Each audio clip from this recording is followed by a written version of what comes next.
Hi everyone, my name is Junon. I have a health science background and I'm the author of the book Truth and Empathy, How to Find Your Soulmate. And I'll put a link to the book below.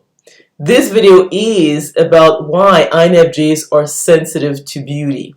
So before we dive into this topic, I would like to know who would be interested in a 2-hour workshop on INFJs. It would take place on Sunday, December the 4th from 2 to 4 p.m. Eastern Standard Time, and the cost would be $50 Canadian per person. If you are interested, please send me an email at jmaceus@sexualhealthsite.info. In the subject line, you put INFJ workshop, and I will send you the details. So let's go back to the topic at hand.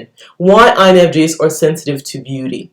I think that if people have watched most of my videos, I do talk about the fact that personality types are not personality types, that they are about levels of spiritual evolution. And when it gets to the intuitive feelers, these are people who are at the level of love, unconscious love, and also enlightenment, which basically are the INFJs. And when a person reaches that level, is that they are obviously right brain dominant, and also they are intuitive. So in other words, they have slow brain waves. So either they have an alpha, slow alpha, or theta brain dominance. And these are people who are sensitive to anything that is beautiful, anything that is like gentle, and these are the people who probably are easily moved, so they easily cry. And the INFJs in particular, they are sensitive to anything that is beautiful, and the beauty, it's not just like physical beauty. It could be also a person who has beautiful energy, it's a beautiful thought,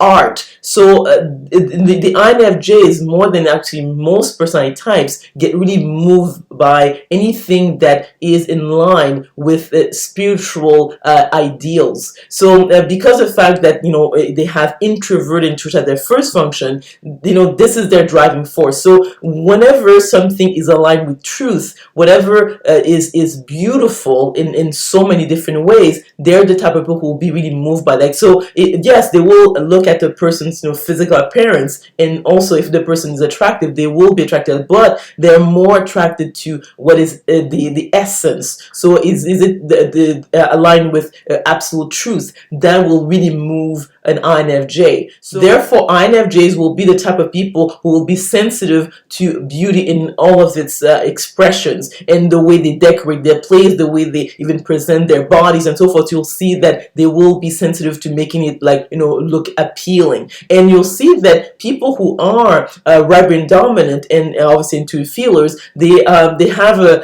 low disgust threshold. So they are repulsed by anything that looks unattractive, or anything that is like maybe dirty or unappealing. They have a low threshold of tolerance for that, compared to, let's say, someone who's more left brain dominant. So in other words, this is something that I find really interesting in terms of like people who are more spiritual advanced. They tend to be more sensitive to anything that is aligned with truth, what is beautiful, what is basically has to do with anything is loving, anything that is that affirms and actually supports life. So they will tend to be drawn to that. So let me know if you agree with the content of this video by commenting below. If you like this video, if you learned something, please click on the like button. Also remember to send me an email if you're interested in participating in this workshop on December the 4th. It's a Sunday from 2 to 4 p.m. Eastern Standard Time. The cost again is $50 Canadian per person. You send me an email at jmaceus@sexualhealthsite.info, and also in the subject line you put INFJ workshop if you want to participate. Click on the notification bell to be notified of other videos I'm going to be making. Subscribe to my channel, and we will talk soon.